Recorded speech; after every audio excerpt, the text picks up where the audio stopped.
Hi everyone, welcome to the Stay Hungry podcast. We've got a special guest for you today.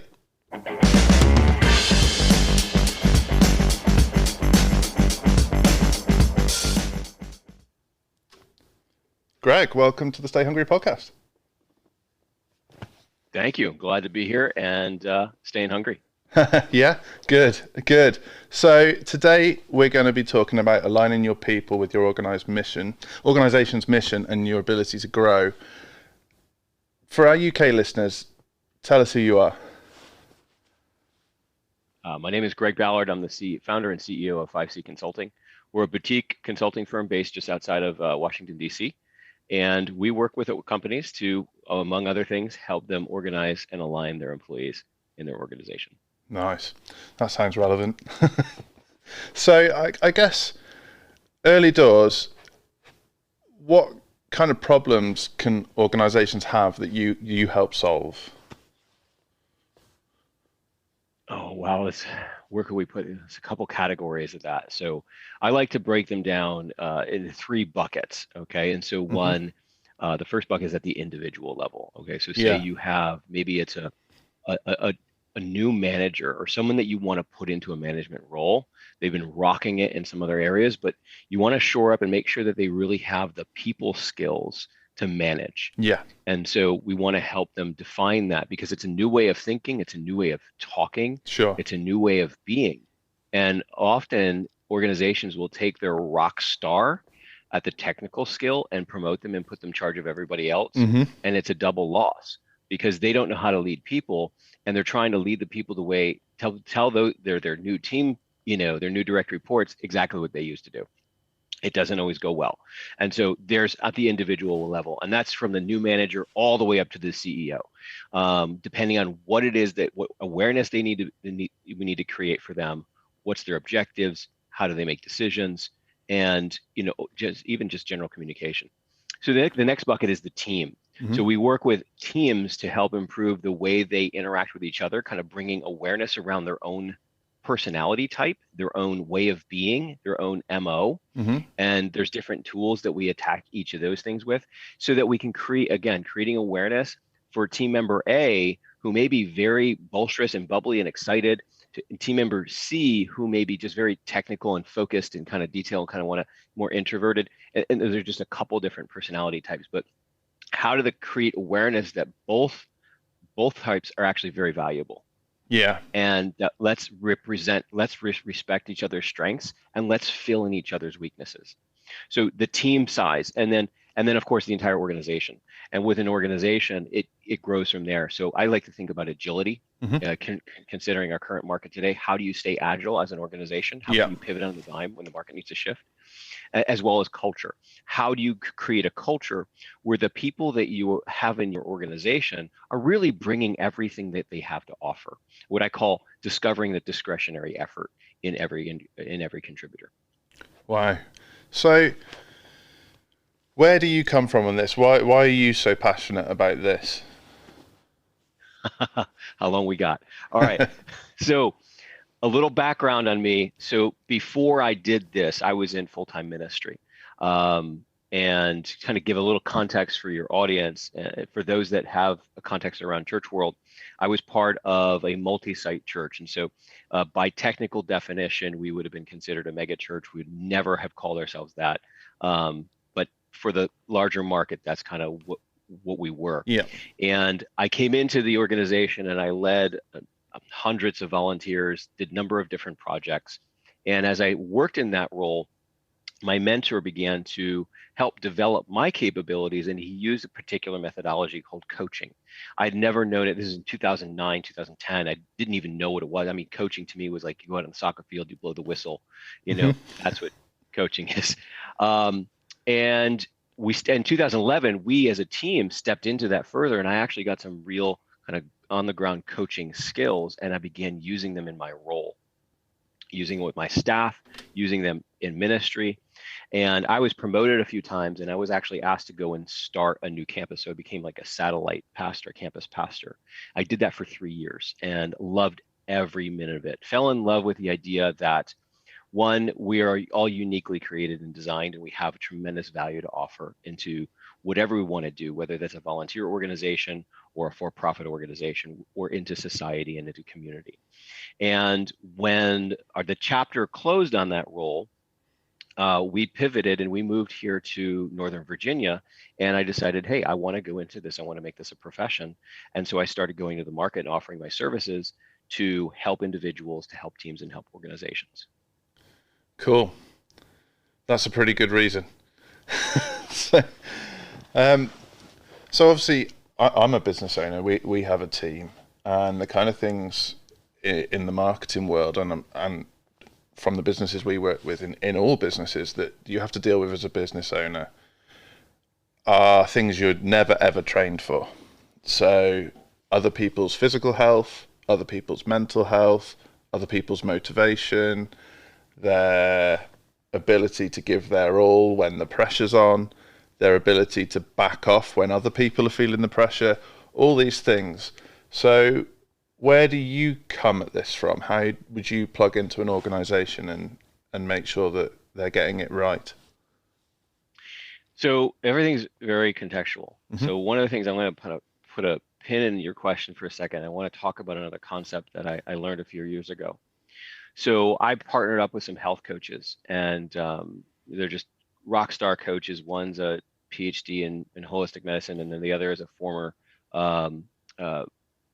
bodybuilding, physique champion. Cool. And these women they just rock it. Okay. And so I said, hey, let's do some work together. And one of the things that they offered was, hey, we have a partner that does this DNA assessment. And so I was like, yeah, let's do it. And it wasn't this ancestry, it wasn't about my ancestry. It was about my genetic makeup as a human being in relation to nutrition. And one of the most amazing discoveries in that process was I learned that my DNA is so unique, and my body processes certain fats and certain things differently than yours and my wife, and to accept anybody else. And so my plan had to become unique to me. And this is where I think things often get tripped up with people and with organizations and with teams. Is there's great products out there. There's great people in this market that are doing good things. But really, to scale a business, what do you need to do? You need to create a product that you can repeat over and over and over and over again, right?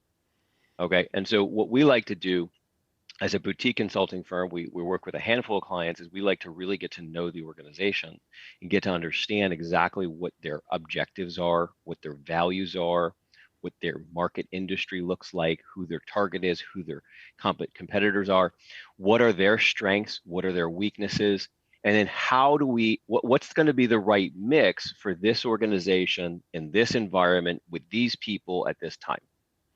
So you have to answer those questions kind of first, and that is kind of our first discovery approach. We got to get to know what's going on and who's who and what are the goals, what are the objectives. And then from there, we can start to say, okay, with this information and these people in this environment, then we can start to begin to work together. That's cool. That's how marketing works too. So I like that. You can't just plug in a one-size-fit-all solution, because it just won't work. If that was the case, you could just give somebody a book and say, read this and you'll be okay. So no, I like that. So without naming names, what's the worst situation you've had to work on? I was recently brought in by a colleague to work with, I'll just give industry, pharmaceutical CEO. Okay. And they were doing a thing with their whole leadership team. And I was paired with the CEO. Fantastic client. I really enjoyed working with them. And I'm going to use any genders, right? I'm just going to kind of keep it very, very clean. Sure. But the scenario is that the individual had one mindset about the program, and it was for one of their direct reports. When the people that brought me in and the people that really set it up was like, no, Greg, this is about your client. And we need you to help create an awareness around this individual so they can address the issues that are coming from them. Yeah.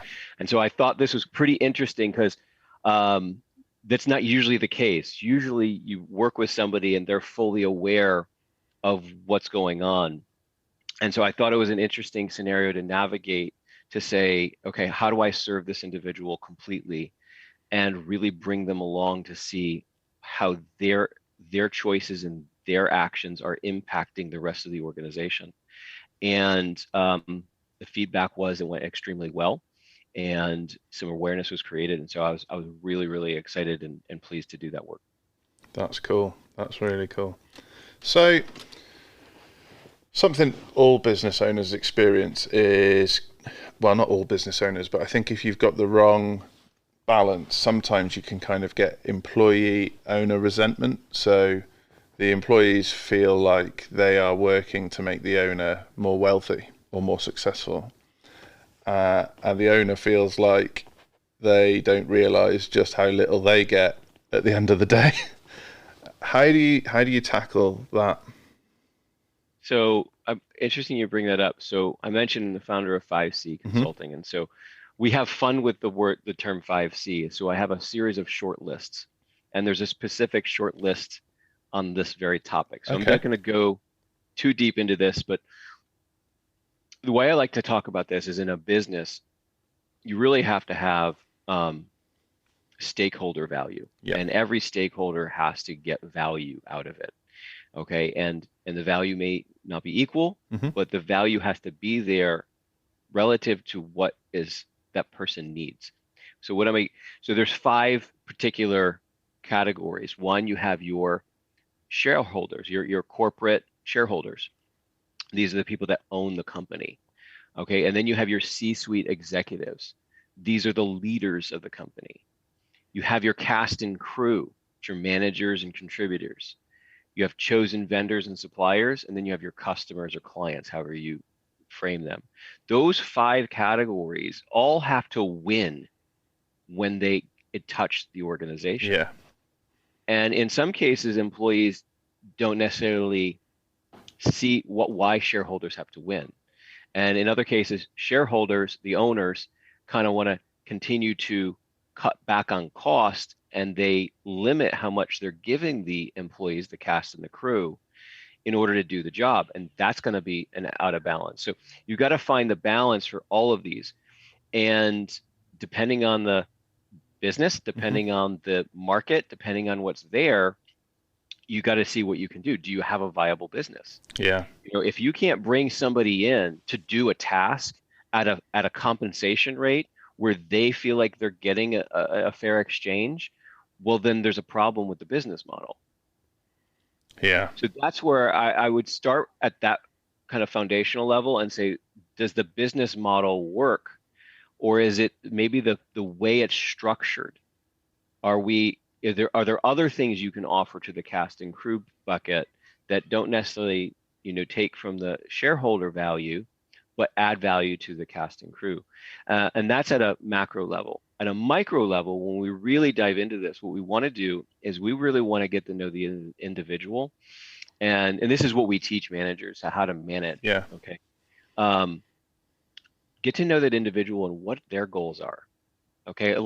Most companies hire you, they give you a job description, they say, show up, do your job, you get a performance evaluation, you get a paycheck. And they're really, like, as far as what you want and what your goals are, it's really hands off.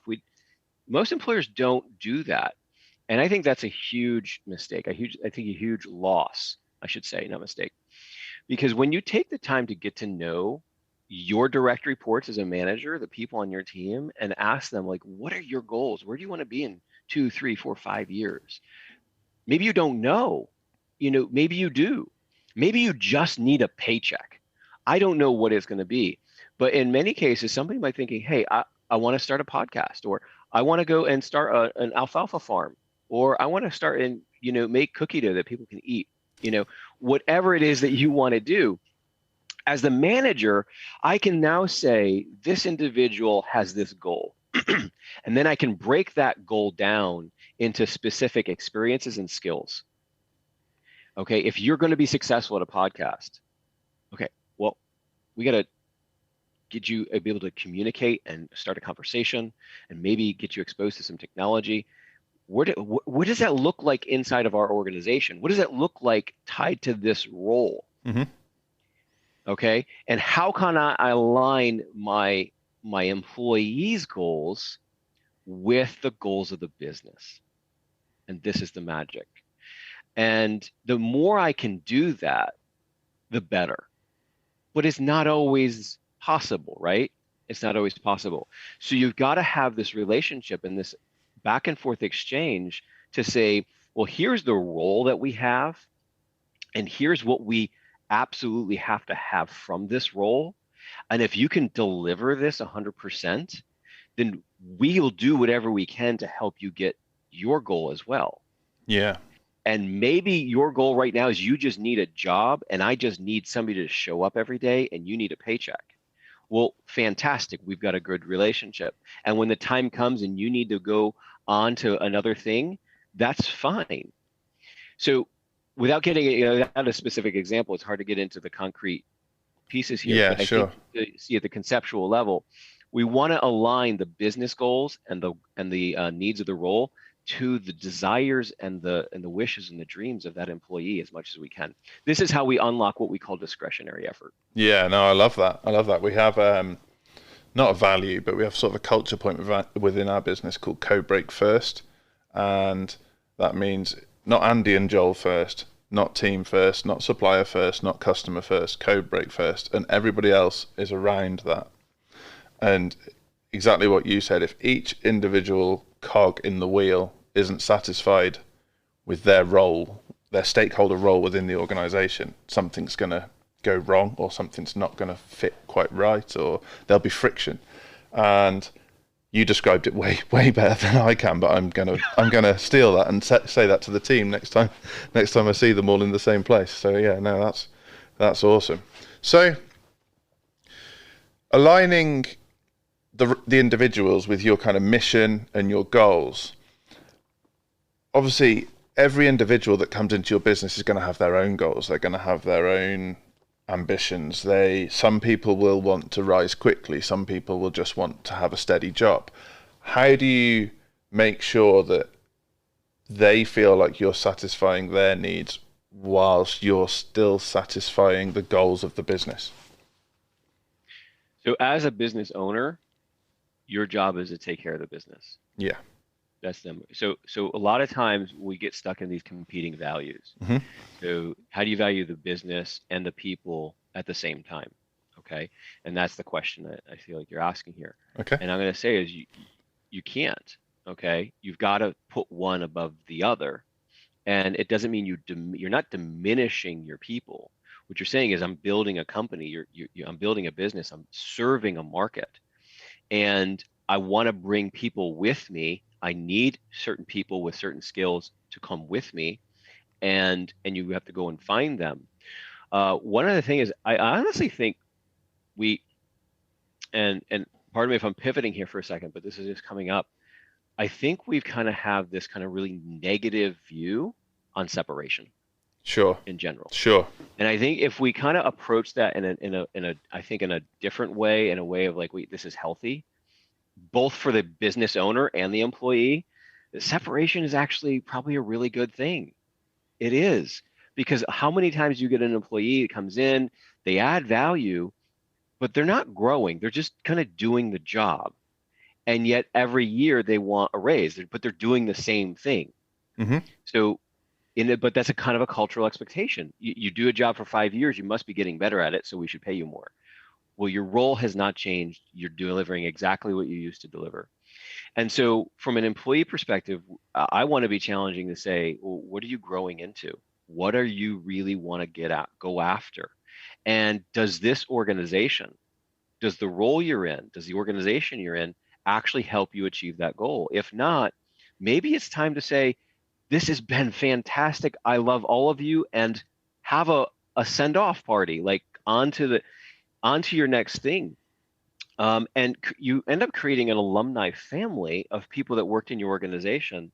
And if you do it well and in a healthy way, they look back and they're like, that was so fantastic. I had a great organization. I was with great mentors. I did good work, and I draw on those skills. But no, what do? We either quit or we get fired, and then we never talk to those people again. And so I think there's, you know, I think there's something in this of saying, let's look at separation in a healthy way. It gets difficult when people are depending on income, Mm-hmm. and it becomes really kind of a sensitive point, like income. But if you're working with people that have skills, and or you can help develop their skills, they can find another position that they can go after the thing that they want. So I'm not sure if that landed on your question, but that was an important. Yeah, no, it did. It feels like you were reading my mind. We've had a situation quite similar to what you just described, very, very recently. And there's no bad blood, but certainly, we're a relatively small business, and you really take it personally when maybe somebody doesn't want to be here anymore, that it's not what's best for them. And equally, they really take it personally when perhaps that it's not what's best for them too, or the other way around. You think it's what's best for them and they want to go, or they want to stay and you don't want them to stay. That's a really, really culturally tricky thing to navigate. But actually, if you see it as a positive, and that you're going to bring in fresh blood, they're going to go on. I'll give you a story. Let me give you a very specific example. So I was working with, this is back in my church role, and I was campus pastor, and we had a very small team of paid employees, but a large team of volunteers, and some volunteers were basically staff. I mean, Sure. We gave so much time, and we gave them the authority. So we had an individual, wonderful individual. We had them in a role that was completely unaligned with their gifts and their capabilities. And it was a short-term role, and we probably spent, because we had the time and because I had the relationship, we spent the time just having the conversation about, like, where do you really fit, and what do you really have in, and how is this working for you? And we made some alterations, some pivots, and we brought in actually someone else to start doing a component of the role, if you will. Mm-hmm. And this person was gifted in this. And what was amazing is that when individual A observed individual B, they were like, oh my gosh, like, this is not who I am. This is not what I'm supposed to be doing.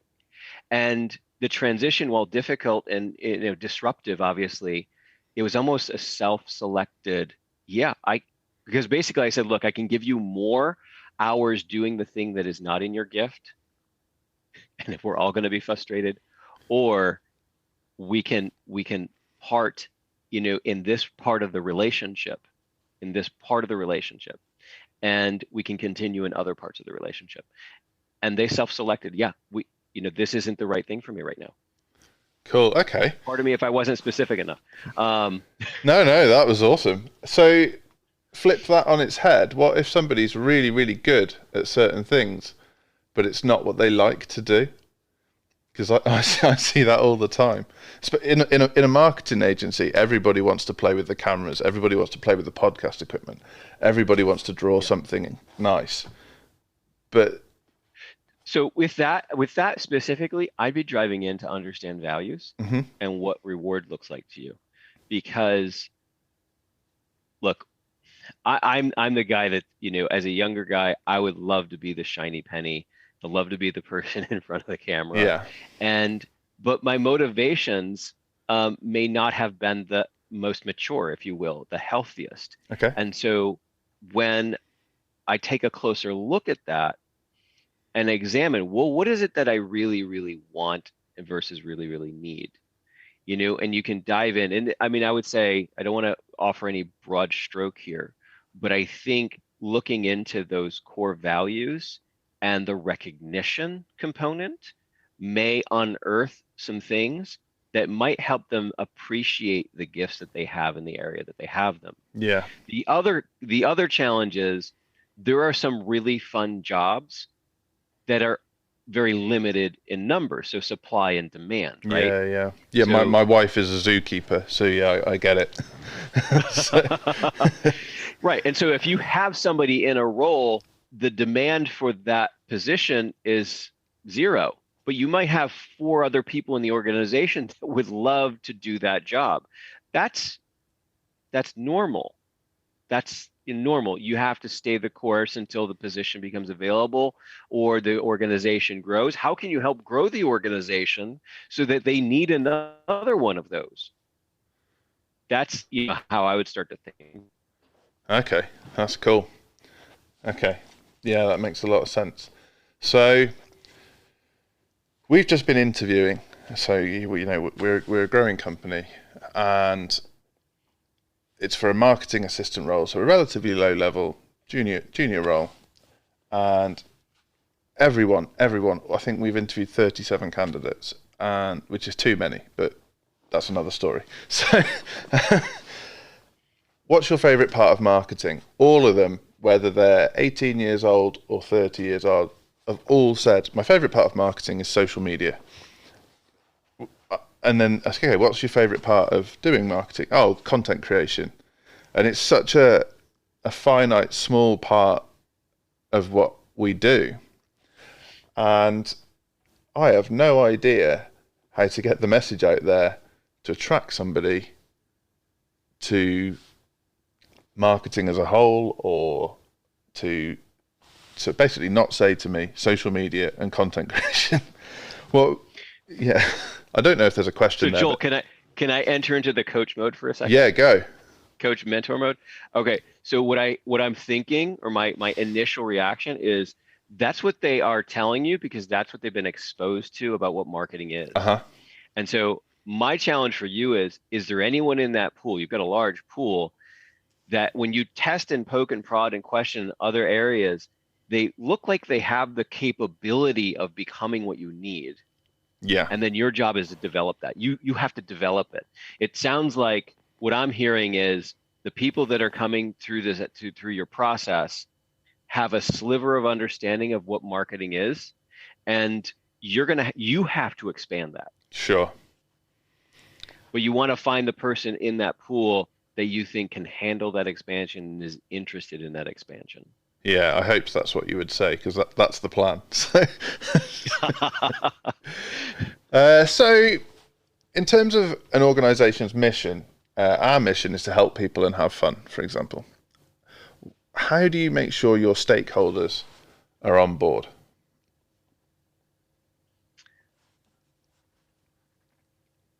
Particularly staff. Yeah, so as an organizational leader, that's your job. Mm-hmm. So you stay on mission. Number one, you stay on mission. Every decision, every communication has got to be tied to the mission. As soon as you skew off mission and go after something personal or something that wasn't in the mission, that's where things go off. Okay. But one, you have to keep the mission in front of everybody, and two, tell stories about how the mission is being executed. Encourage people to tell their story of how they executed on the mission. That would be a couple of tactics I might try. But number one, fundamentally, it's going to come from the leader of the organization. Regardless of what you have written on the wall, what you do becomes the mission. I feel like you've seen our walls. That's scary. There's a poster just here with all our values on that I'm going to tear down. No, cool. No, that makes a lot of sense. I think there's certainly a trend in organizations that we work with when we're doing marketing, that they come up with a mission and they come up with values to attract what they deem the right customer, and they forget that the whole team needs to buy into it, suppliers need to buy into it, that the leadership team needs to buy into it. And from a marketing perspective, that's really difficult because you lose authenticity, and people are a lot smarter than companies realize, and as soon as authenticity's gone, things get really tricky from a marketing angle. How do you make sure that an organization is being authentic so that everybody buys in?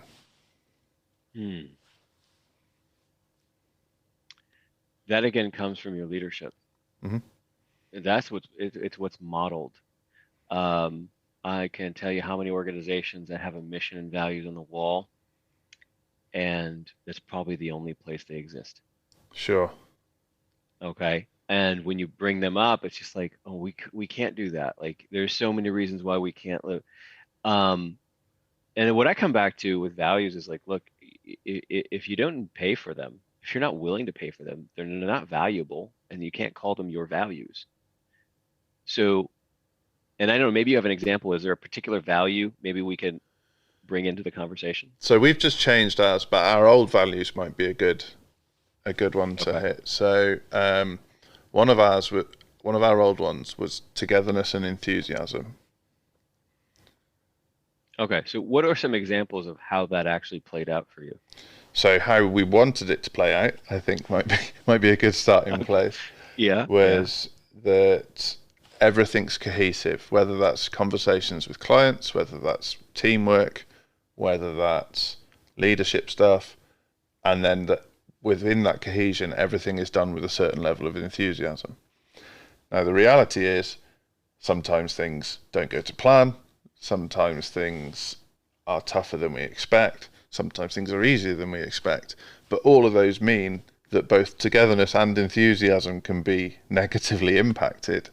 And we had to review that and look at more talking to the team about ownership and talking to clients about ownership, and the fact that if you've got something to do and it needs doing, that's important, but sometimes you're just not going to be enthusiastic about it. And that's the story of the change. Yeah, so a couple of things in there. So, I mean, it makes sense to say, hey, we want to do things together. We want to be enthusiastic. And I think for outside of the office and working with clients, like, I think that's a fantastic, aim, if you will.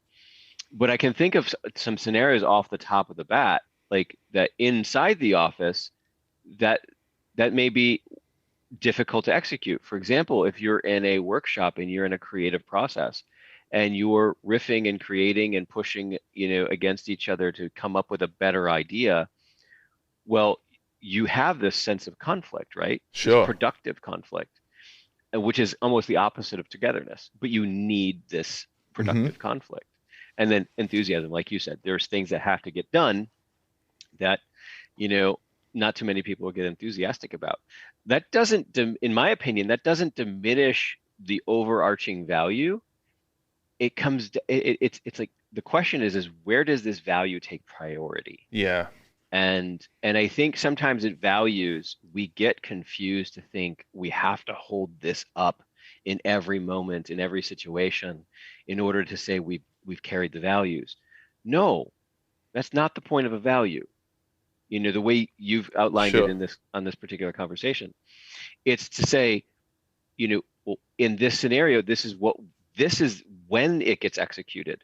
And this is when we do values work. It's like we mine really deep into why is that value so important? And what is the expected outcome of that value? And when you get under the hood and deep into the dirt on that value, you begin to realize, well, it was because this thing happened way back, and I didn't want that to happen again. Yeah. Because that's where really values come from, right? Sure, yeah. And so when we understand the purpose of them, and we teach that. We teach it through stories. We teach it through reinforcement. We explain it to people. Then they can say, oh, we want to execute this value here. Yeah, so I have to be careful what I say because our staff listen to this podcast. But sometimes, historically, our values have been used to beat us with. So it's kind of like, well, how's that togetherness and enthusiasm? And it's, Codebreak first. Sometimes we have to do things for the greater good. And that might mean that on Easter weekend I'm recording a podcast and putting furniture together, but I'm certainly not enthusiastic about it. So I'm more enthusiastic about the podcast than I am putting the furniture together, I must admit. But how does a company ensure that their values are seen, how you described, as the correct go-to for different scenarios than a stick to beat people with when they're not conforming to them? Oh gosh. So I would say number one, you got to think about the way you design your values. Okay. And what are you designing them for? Are you designing them to draw a market segment to you? Yeah. Are you designing them because this is how you want to stand in the marketplace Yeah. and this is just it? Okay. And so how you design them is going to have a lot of influence on this. We just set up where I'm going through and about to publish our values, and they're internally being discussed. We set them up as this is our center. Mm-hmm. And when we go to the market, we're liking, well, our clients have a different set of values. Because the way it works is like, it's not just because we have our values, I can only work with people that have our values. Sure. That's not the way we're structured, right? And I don't think you'd be structured the same way. So we've set them up as this is who we are. They're internal, essentially. And we'll publish them and people will know what they are. But I've taken the burden of explaining the value. And, even though it's plain language, okay, we protect our clients. It's one of our values. We protect our clients, their reputation. We keep confidences. I've been very careful even today to not disclose or give any indication about even who we work with. Okay, so that's an example of we protect our clients. We work with clients, and there's a particular client we're working with right now who is figuring some stuff out, and it's not in our charter, but I've said, hey, have you looked at this? Hey, did you know about this? And they have come back and say, oh my gosh, thank you. This is how we execute protecting our clients. And now I've just done what I'm encouraging you to do. Give stories, give real examples, and be able to explain how you've paid the price to hold that and call it a value. Where has the value become a cost to you? Sure.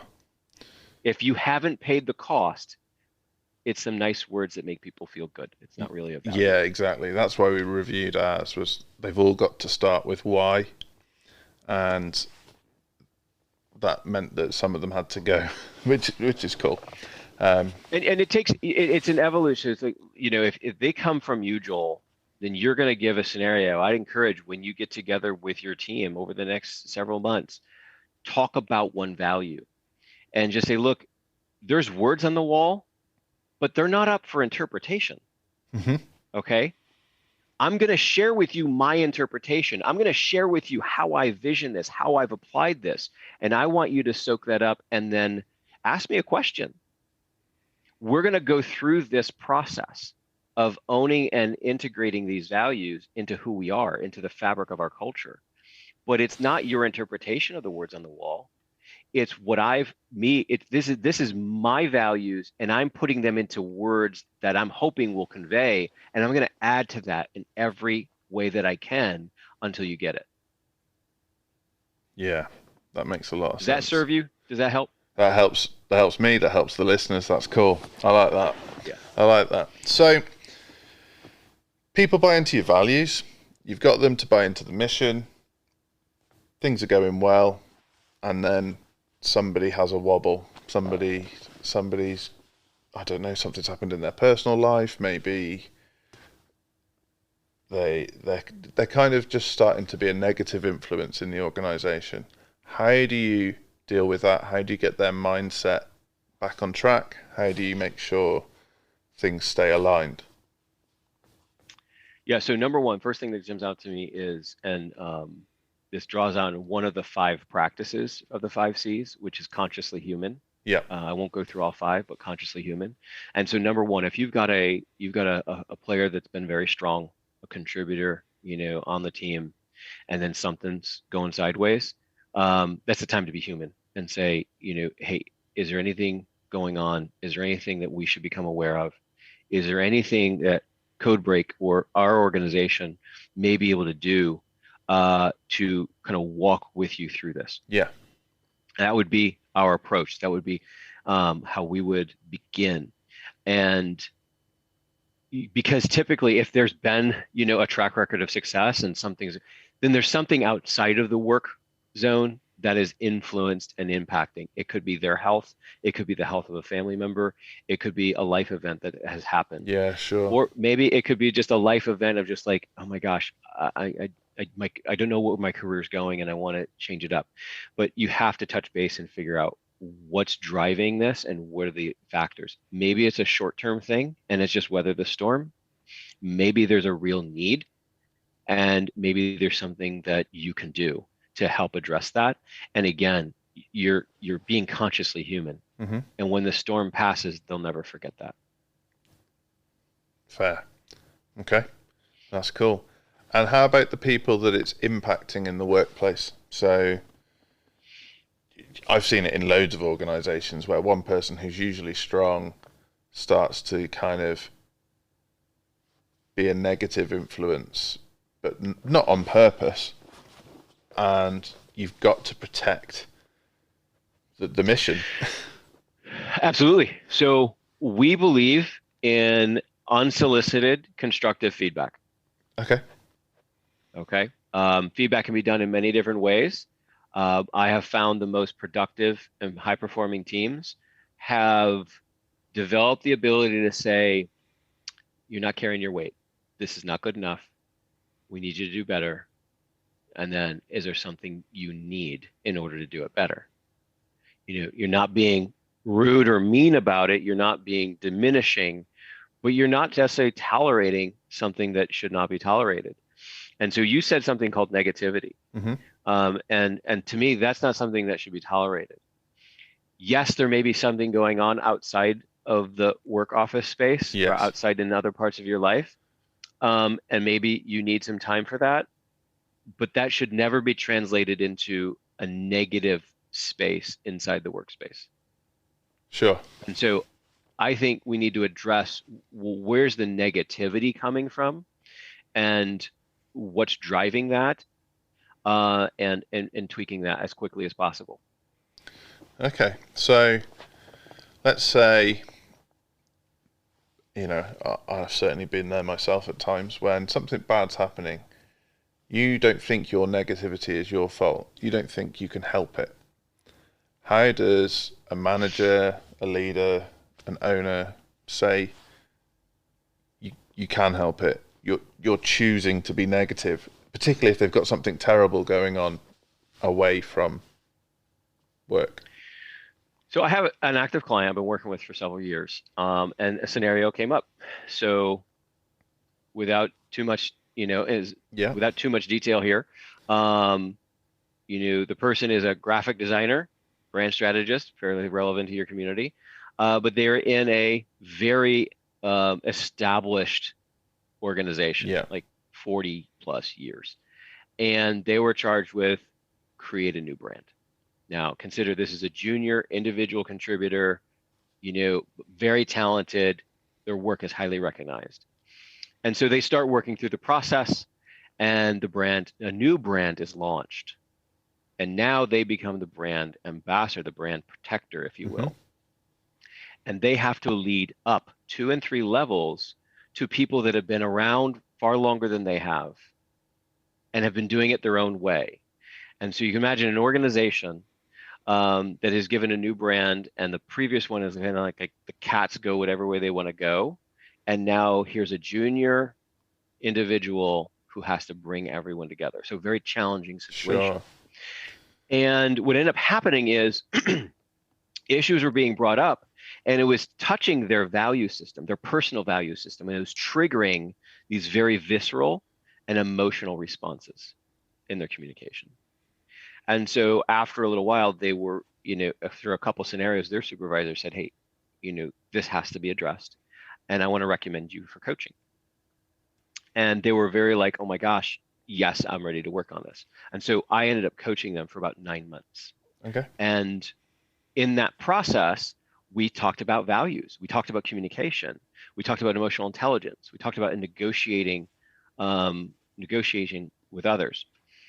And in 9 months, complete turnaround. We just did an ROI study, and we only quantified one of 3 areas that there was actual ROI.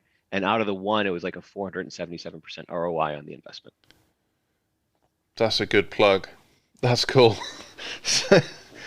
Yeah, so that makes a lot of sense. So essentially, you need to coach the individual through their negativity.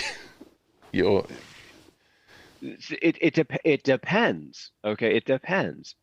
But if you have someone that is brought some negativity in, is not aware, and their direct supervisor doesn't have the relationship yet, or isn't able to doesn't have the capacity even to do that, well, then let's set them up with another relationship where they can just, let it all out and get it resolved and get back on the job.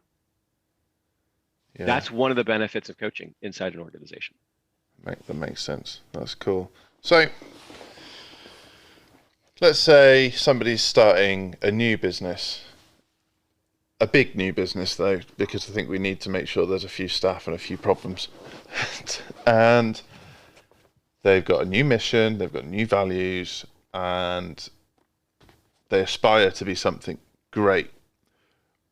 What does someone like you say to an organization like that to make sure that they don't get things wrong early doors, to make sure everything lines up? Don't try to get it right the first time. Okay. Just let's get the expectation management set. Mm-hmm. You're a startup. You've got a team. Maybe you got some venture capital funding. Yeah. And you need something on the board. Right now, you don't even have a viable business model yet. Mm-hmm. Okay. Or maybe you have a viable business model, but you've got to go improve it and actually execute on it. And you're going to run into so many things right now that it's going to, in 6 months, in 18 months, it's going to transform the way you think. Yeah. So I would encourage, be flexible. Cool. Be flexible. Keep what it is that you want to do. Keep it, whatever it is you're aligning around, as tight as possible. And try to create this 15 values, list of 15 values in this paragraph mission statement. Don't go that big. Keep it really, really tight and focused. And as you get more experience and you get more success, then add on to it as you're learning and growing.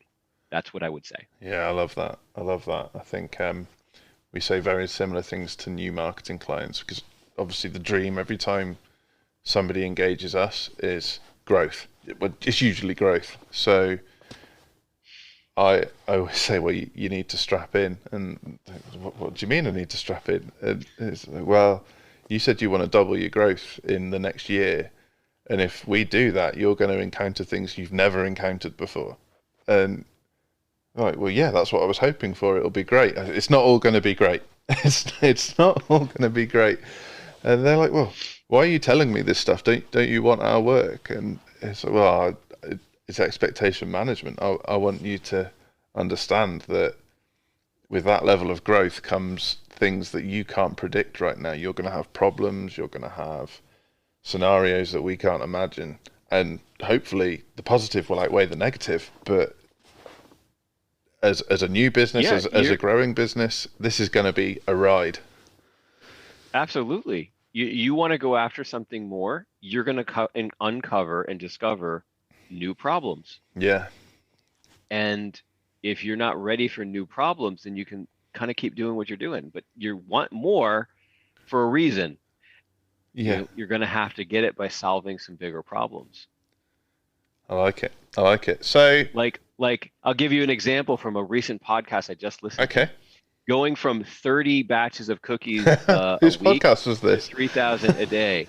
Some fantastic guy over in England, the UK. Yeah, exactly that. So the podcast you're referencing, they basically ended up working 20-hour shifts, I think, to cover the deficit in their team. And obviously that is not sustainable. But if you engage a marketing agency and say, I want to grow 3 times over, 4 times over, 5 times over, and you haven't got a plan for the consequences of that, it's not going to be fun. Many businesses have approached us and said we need to stop, we're too busy. And it's horrible for us because, well, that's what you said you wanted. And it's a really, I mean, I've got a really clear example of that I can't reference, but somebody that we 10x their business in 6 months, and that we were the victim of our success, and it's horrible. I have sleepless nights about it still. Where you're and they weren't a startup, but expectation management of success, I think, is a really tricky one, because some people see wealth as success, some people see the development of their team as success, some people see freedom as success, being able to spend more time with their family. And yet when you generally talk in business, it will be, I want to grow, or I want more profit.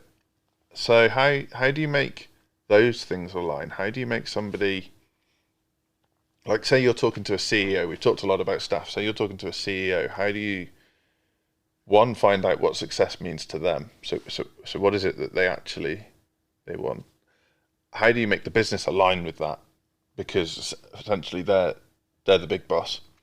And how do you then make sure they're not a victim of their success? Yeah. So does this CEO have a board, or no?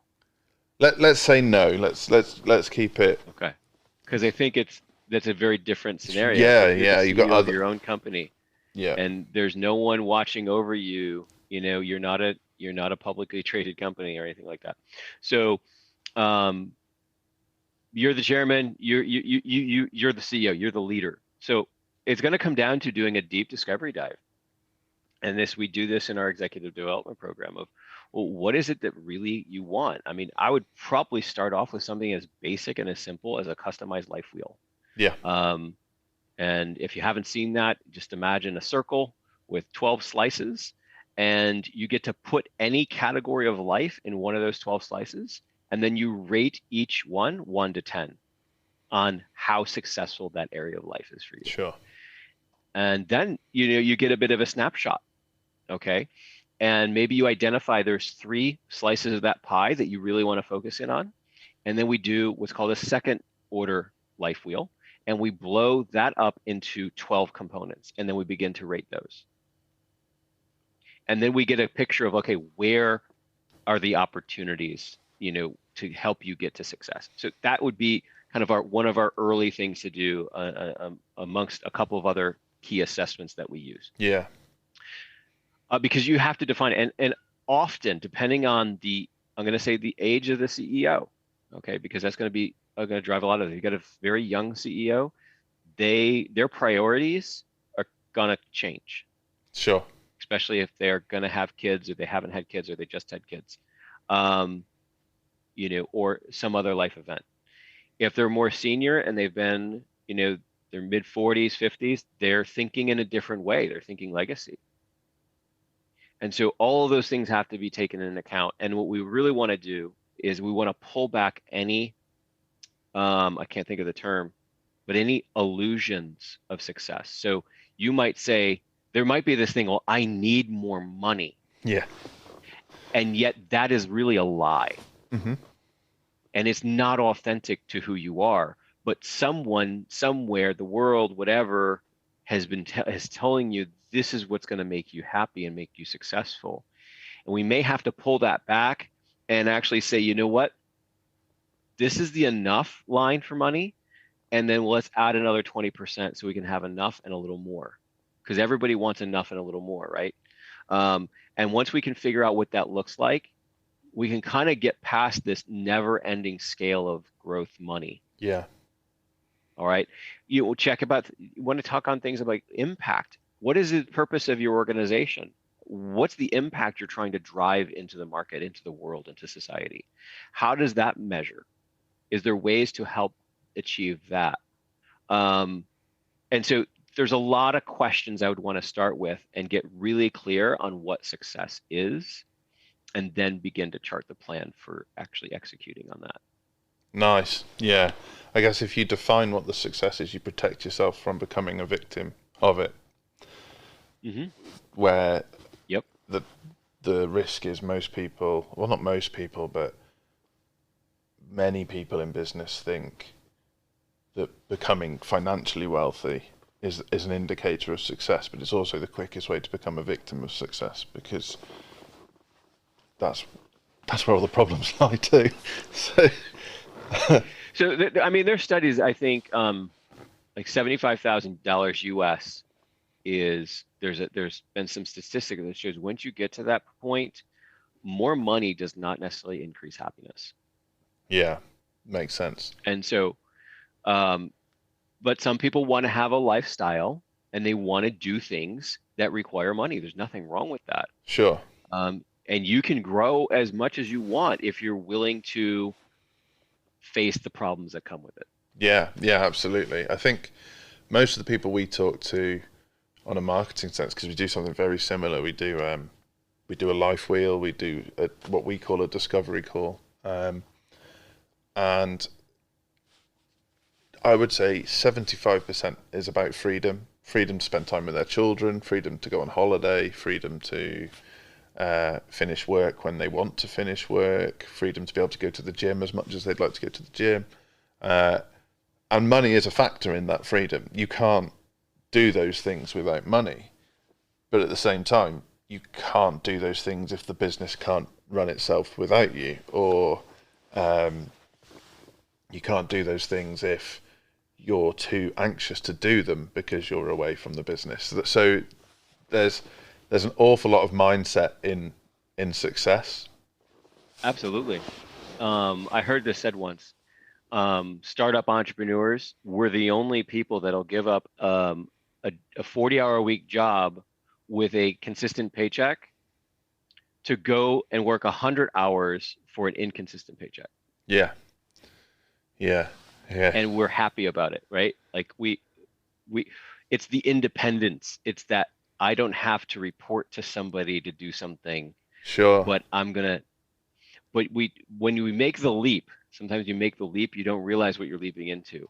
And you're going to be doing a whole lot of things that you don't want to do. And you're taking on a whole lot of risk. But at the end of the day, you become successful. You're standing on your own feet. You're not, I think, as you opened the call earlier, helping someone else get rich while they don't do anything. Sure. And that's, I think, a big driver in a lot of entrepreneurs. That's cool. Greg, you've been really generous with your expertise. You've been a great guest. And thank you very much for coming on the Stay Hungry podcast. Joel, this has been awesome. I really appreciate it. Love the conversation. Thank you.